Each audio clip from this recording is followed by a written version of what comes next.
কোনো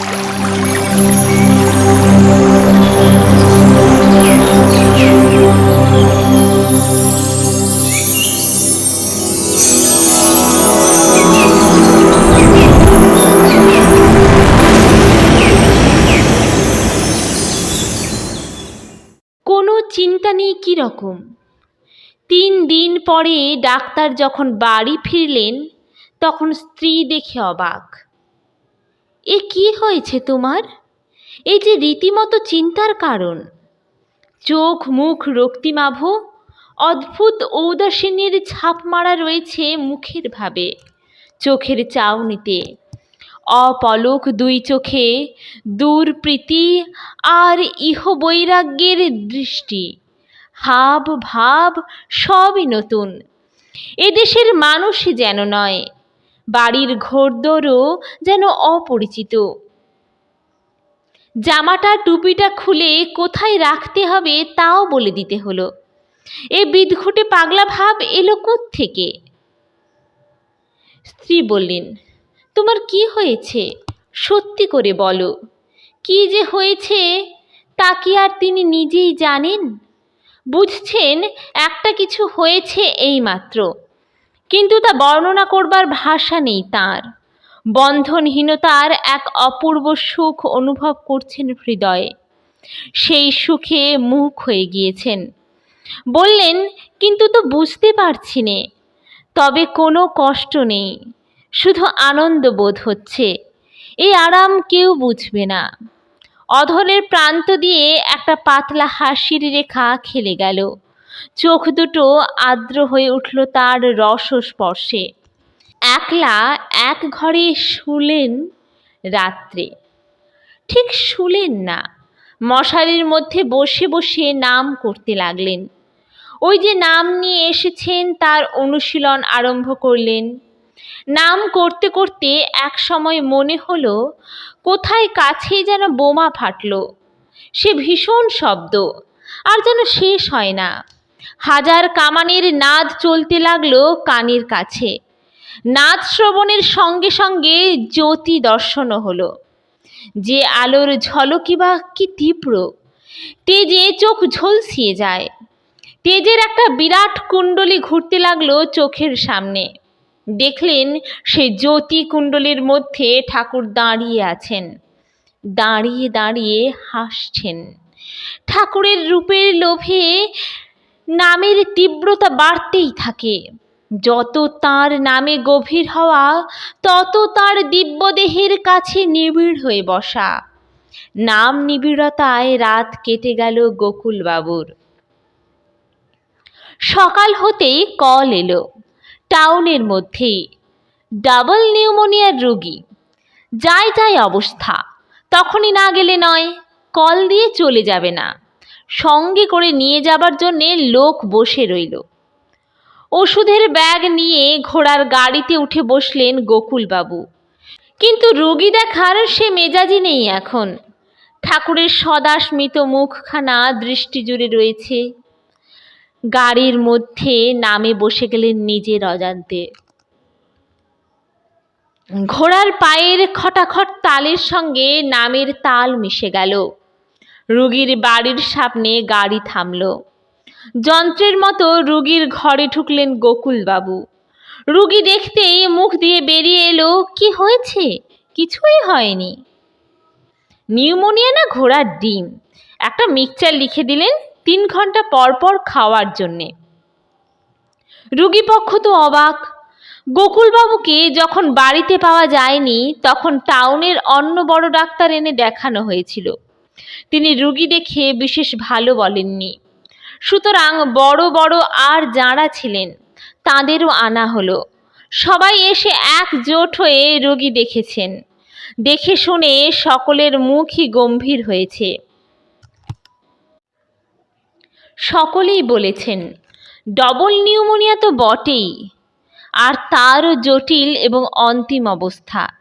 শুধু গোকুলবাবুই বাকি ছিলেন। এবার তিনি দেখলেন, কিন্তু এসব কি বললেন তিনি? তিনি ঠিক রোগ চিনতে পেরেছেন তো? তার নিজের হাবভাব রকম সকমই তো কেমন কেমন দেখা গেল। গাড়িতে বসেই কেমন নেশা লাগা বলে মনে হয়েছিল। গাড়ি থামলে ডেকে নামাতে হয়েছে। চোখ মুখ লাল লাল, চাউনি পাগলা পাগলা। রাতে কিছু নেশা করেছিলেন বলেই মনে হলো। এই অবস্থায় তার প্রেসক্রিপশনের উপর ভরসা করা চলে না। বাড়ির লোকে ছুটল, আবার সেই সব ডাক্তারদের এনে দেখালো। স্টেথোস্কোপ লাগিয়ে আবার বুক পরীক্ষা চলল। একজনের পর আরেকজন দেখলেন। বুক আর পিঠের উপর বহুবার টোকা পড়ল, যন্ত্র বসল।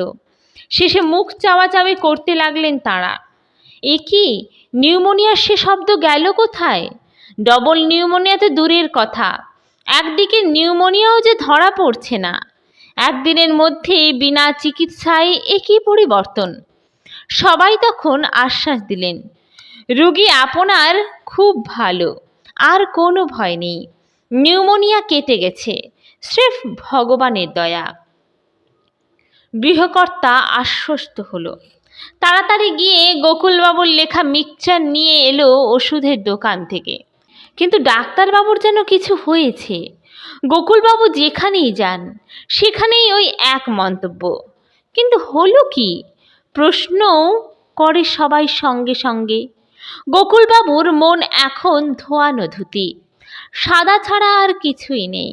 একটুখানি দাগ পড়লেও বড় অসহ্য লাগছে তার নিজের কাছে। বর্তমান থেকে কিছুদিন পূর্ব পর্যন্ত যা যা করেছেন সেসব কাজের ধারাবাহিক স্মৃতি জেগে উঠতে লাগলো মনের মধ্যে। তন্ন তন্ন করে নিজেকে দেখতে লাগলেন তিনি। চোখের সঙ্গে যেন দূরবীন লাগানো আছে, অনেক দূর পর্যন্ত স্পষ্ট দেখা যাচ্ছে।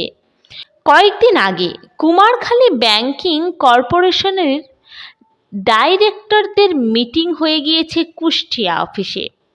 গোকুলবাবু একজন ডাইরেক্টর।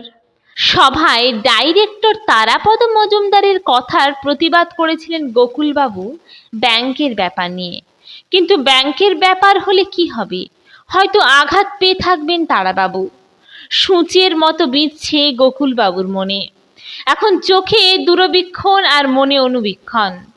রুগী দেখে বাড়ি ফিরতে ফিরতে হঠাৎ সহিসকে বললেন, গাড়ি ফেরাও, আমলাপাড়ায় যাব, তারাপদবাবুর বাড়ি। রাত তখন 10টা হয়ে গিয়েছে। তারাপদবাবুর বাড়ির সামনে গিয়ে গাড়ি দাঁড়ালো। প্রকাণ্ড দোতলা বাড়ি। গেট খুলে হাতা পেরিয়ে বাড়ির বারান্দায় গিয়ে দাঁড়ালেন গোকুলবাবু। ডাক দিলেন বিনীত কণ্ঠে। কুষ্টিয়ার ডাক্তারের মধ্যে যেমন গোকুলবাবু, উকিলের মধ্যে তেমনই তারাপদবাবু। দুই রাজ্যের দুই রাজা। তারাপদবাবু বেরিয়ে এসে দেখেন গোকুলবাবু। কিন্তু এত রাত্রে উনি? কেউ কল দিয়েছে নাকি? বাড়ির মধ্যে কেউ হঠাৎ অসুস্থ হয়েছে নাকি? তাড়াতাড়ি অভ্যর্থনা করে বসতে দিলেন ডাক্তারবাবুকে।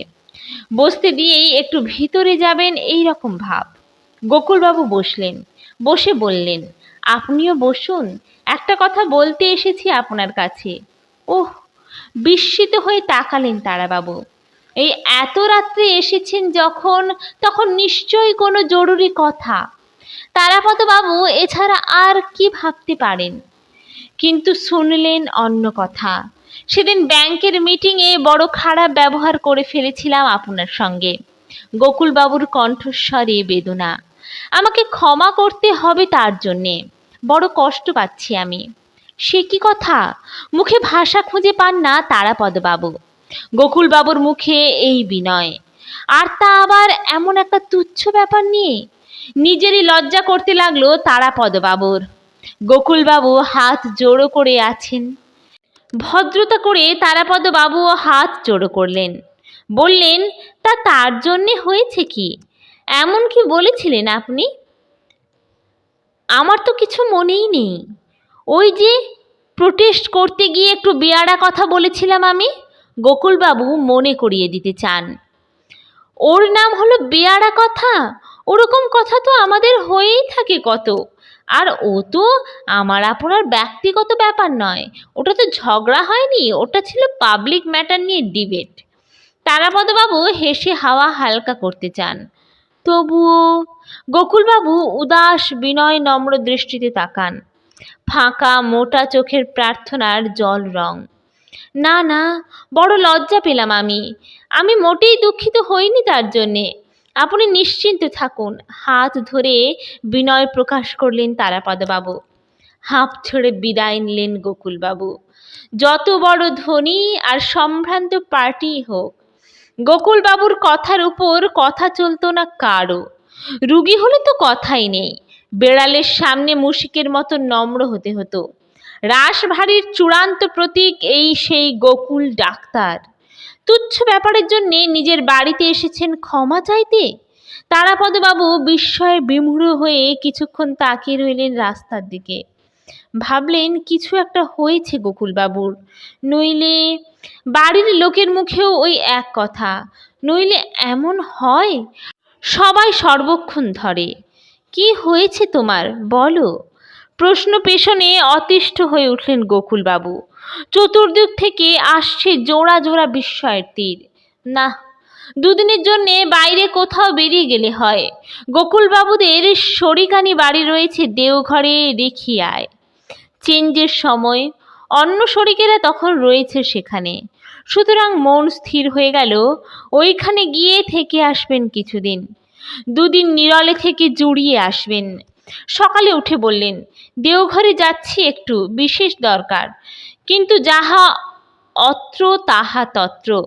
রিখিয়ার বাড়িতে এসেও সেই একই অবস্থা। কেউ জিজ্ঞেস করে, কাকা আপনার কি হয়েছে? কেউ বলে, দাদা তোমার এই কি চেহারা? আয়নার সামনে এসে দাঁড়ান গোকুলবাবু। কিছুই তো বৈকল্য দেখা যায় না। যে চোখে দেখবেন সেই চোখেই বেঁধেছে গোল। দৃষ্টি সৃষ্টি ছাড়া। যাই হোক, এখানেও দেখছি আর থাকা চলে না। উড়ু মন আবার উড়ে যেতে চায়। মনে মনে বলে, ঠাকুর এবার কি করলে? আবার গাড়িতে চাপলেন সেই দিনই। সবাই বলে, এ কি, বসতে না বসতেই বোঁচকা বাঁধা, স্থির না হতেই আবার রওনা। কিন্তু মন যে মানে না।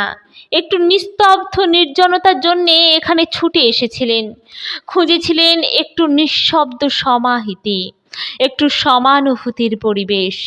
তা যখন হলো না, তখন শুধু চেঞ্জে থেকে লাভ কি? বলে দিলেন, না গো, আর থাকতে পারি না, জরুরি কাজ আছে, কঠিন রোগী আছে হাতে। প্রায় সপ্তাহ যাবৎ থাকলো ওই দিব্যভাব। বৈরাগ্যের ঊর্ধ্বস্তরে বিচরণ করলেন কটা দিন, তারপর ধীরে ধীরে নামতে লাগলেন, সংসার সচেতন হতে লাগলেন।